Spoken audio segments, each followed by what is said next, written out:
തമിഴ്നാട്ടിൽ നിന്നും പശ്ചിമബംഗാളിൽ നിന്നും പിടിയിലായ 8 പേർ ലക്ഷ്യം വെച്ചത് വൻ സ്ഫോടനമാണെന്ന് ദില്ലി പോലീസ് പറയുന്നു. ഈ മാസം അവസാനം തമിഴ്നാട്ടിൽ സ്ഫോടനം നടത്താനായിരുന്നു നീക്കം.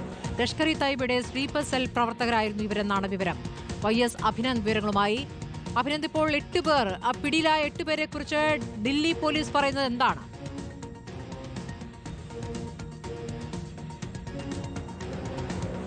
സ്മൃതി, ഏറ്റവും വലിയൊരു ഭീകര മൊഡ്യൂളിനെ തന്നെയാണ് ദില്ലി പോലീസ് തകർത്തതെന്നായിരുന്നു ഇന്നലെ വാർത്താ സമ്മേളനത്തിലടക്കം വ്യക്തമാക്കിയത്. പശ്ചിമബംഗാളിൽ നിന്ന് 2 പേരെയും തമിഴ്നാട്ടിൽ നിന്ന് 6 പേരെയും ദില്ലി പോലീസ് പിടികൂടി. നിർണായകമായ ചില വിവരങ്ങൾ കൂടി ഇപ്പോൾ ദില്ലി പോലീസ് പുറത്തുവിടുകയാണ്. രാജ്യത്തെ ആകെ നശിപ്പിക്കുന്ന രീതിയിലേക്ക് ഒരു സ്ഫോടനം ഇവർ പ്ലാൻ ചെയ്തിരുന്നു. ഏറെ നാളായി ഇവർ ലക്ഷ്യം വെച്ചിരുന്നു. ഈ പദ്ധതിക്ക് പിന്നിൽ വലിയ ഗൂഢാലോചനയുണ്ട്. കാലാകാലങ്ങളുടെ ഗൂഢാലോചനയ്ക്ക് പിന്നാലെ കഴിഞ്ഞ മാസം ഇവർ തമിഴ്നാട്ടിൽ വസ്ത്രനിർമ്മാണ യൂണിറ്റിൽ ജോലിക്കായി എത്തുന്നു.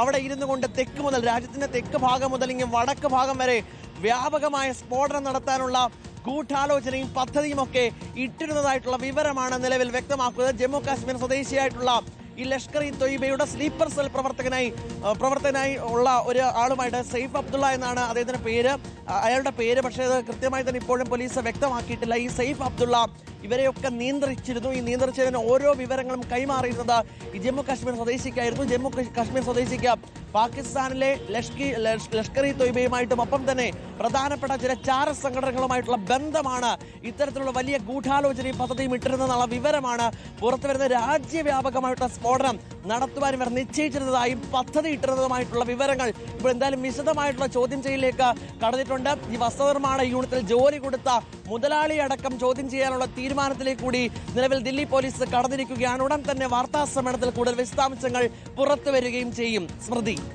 ശരി. YS അഭിനന്ദാണ് ഡൽഹിയിൽ നിന്ന് വിവരങ്ങൾ നൽകിയത്.